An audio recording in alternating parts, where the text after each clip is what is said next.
1 week before the Republican National Convention, Donald Trump made a campaign stop here in Virginia Beach, Virginia. Virginia Beach, Virginia is part of an area locally known as Hampton Roads.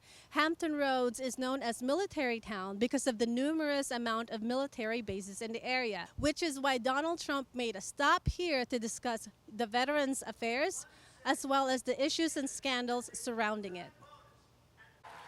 Along with Mr. Trump is New Jersey's Governor Christie, who is in Donald Trump's list of possible vice president.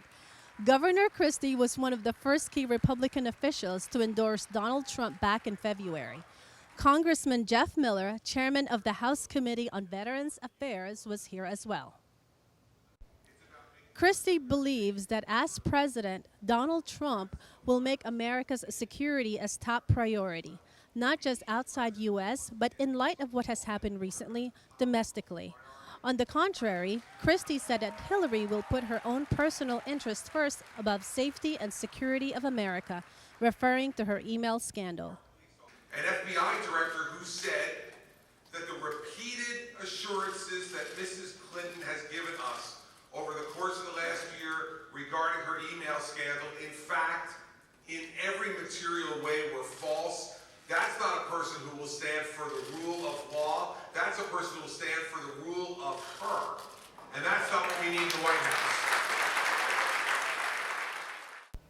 In light of what happened in Dallas, Texas, where 5 police officers were shot and killed and 7 others wounded, Donald Trump opened his speech with appreciation with police and law enforcement officers.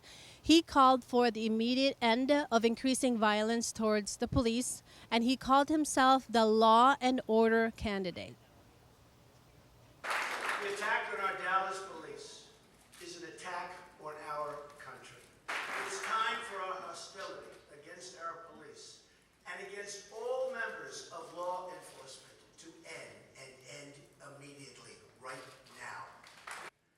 I am the law and order candidate. Not mentioning the names of Alton Sterling and Philando Castile, who were both killed last week by police officers and led to multiple protests in the U.S., including the deadly protests in Dallas. Mr. Trump said the violence in Louisiana and Minnesota must be addressed so that Americans can feel safe again. The tragic deaths in Louisiana and Minnesota make clear that the work must be done to ensure, and a lot of work, that Americans feel that their safety is protected. Have to do it. We have to get better, sharper, smarter. The presumptive Republican presidential candidate then shifted his attention to Veterans Affairs and the scandal surrounding it. He claimed that President Obama dropped the ball in helping the veterans, and Hillary failed to recognize the scandal in Veteran Affairs Health Administration.